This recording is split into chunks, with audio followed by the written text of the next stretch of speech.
Friends, welcome to my channel Dhanashree classes. आणि आजचा आपला जो सब्जेक्ट आहे तो आहे मराठी क्लास 3 सप्तरंग मराठी पाठ्यपुस्तक. यातील लेसन नंबर 11 जी कविता आहे लेसन नंबर 11 सूर्याची प्रार्थना. ही कविता आपण आज इथे बघणार आहोत. सूर्याची प्रार्थना. एक मुलगा आहे जो सूर्याकडे प्रार्थना करत आहे की पृथ्वीवरती पाऊस पडू दे, सगळीकडे हिरवगार होऊ दे. सूर्यदेवा तुला मी नमस्कार करतोय आणि तू पृथ्वीला शांत कर. ढगामध्ये आकाशामध्ये काळे काळे ढग येऊ दे आणि या गरमीपासून या उष्णतेपासून आम्हाला सर्वांना शांतता मिळू दे. पृथ्वीवरती गारवा निर्माण होऊ दे. अशा प्रकारे प्रार्थना हा मुलगा इथे सूर्याला करत आहे. तर आपण अगोदर ही कविता इथे वाचूया, त्यानंतर मी त्याचा अर्थ तुम्हाला व्यवस्थित इथे सांगते.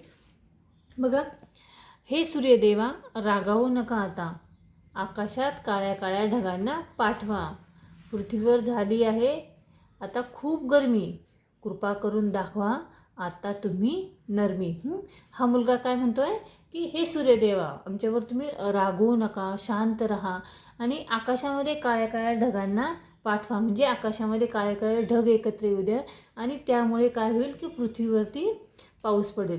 पृथ्वीवर झाली आहे आता खूप गरमी, सगळीकडे उष्णता निर्माण झाली आहे, पृथ्वी खूप गरम झाली आहे.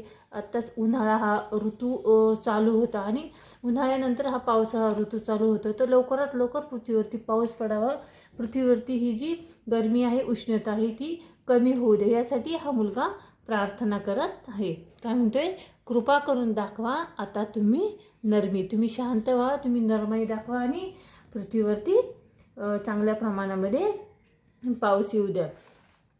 पुढे बघा, काळे काळे ढग सगळीकडे येतील, रिमझिम रिमझिम थेंब पडतील, कोरड्या नद्या ओसंडून वाहतील, तलाव सरोवरी भरून जातील. काय म्हणतोय की ढगामध्ये आकाशामध्ये सगळीकडे काळे काळे ढग येतील आणि रिमझिम रिमझिम थेंब पडतील आणि त्या ढगातनं छोटे छोटे छोटे छोटे थेंब पडायला सुरुवात होईल, रिमझिम पाऊस यायला सुरुवात होईल, सरी पडत राहतील आणि हा पाऊस असा हळूहळू जोरजोरात पाऊस येईल आणि सगळीकडे काय होईल, ज्या कोरड्या नद्या नाले सगळे कोरडे झालेले आहेत, सगळीकडे पाण्याचा जो तुटवडा निर्माण झालेला आहे ते काय होईल की नद्या ओसंडून वाहतील, कोरड्या नद्या फुल तुडुंब भरून वाहतील, सगळीकडे पूर येईल, तलाव सरोवरे भरून जातील आणि सगळीकडे पाणीच पाणी होईल. पाऊस पडताच झाला चमत्कार, रान झाले हिरवेगार. पृथ्वीवरती पाऊस पडल्यानंतर काय होईल की सगळीकडे चमत्कार निर्माण होईल. म्हणजे काय होईल, पावसाच्या पाण्यामुळे पृथ्वीवरती सगळीकडे हिरवगार असं पूर्ण पृथ्वी हिरवीगार होईल पावसाच्या पाण्यामुळे.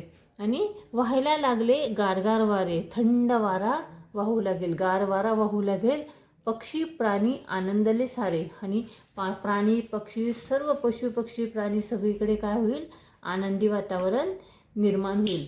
म्हणून हा मुलगा काय करतोय की सूर्याला प्रार्थना करतोय की तुम्ही आता शांत व्हा, म्हणजे नरमाई घ्या.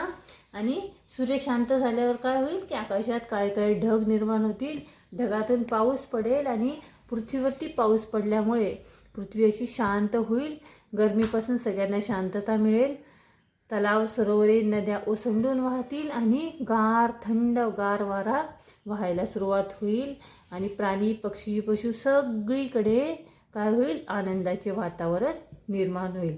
अशा पद्धतीने या मुलाने सूर्याकडे प्रार्थना केली आहे.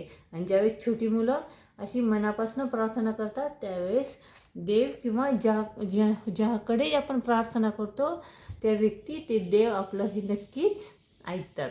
तर अशा पद्धतीने सूर्याची प्रार्थना ही कविता आपण आज इथे बघितलेली आहे. आय होप ही कविता तुम्हाला नक्की समजली असेल. आणि जर यावर काही प्रॉब्लेम असेल, काही डिफिकल्टी असेल तर तुम्ही कमेंट्स बॉक्सवरती मला तसे कमेंट्स देऊ शकता. आणि कविता शिकवलेली कशी वाटली हे मला नक्की कळवा. व्हिडिओ आवडला असेल तर प्लीज लाईक करा, शेअर करा आणि चॅनलवर नवीन असेल तर चॅनल सबस्क्राईब करा. व्हिडिओ बघितल्याबद्दल धन्यवाद.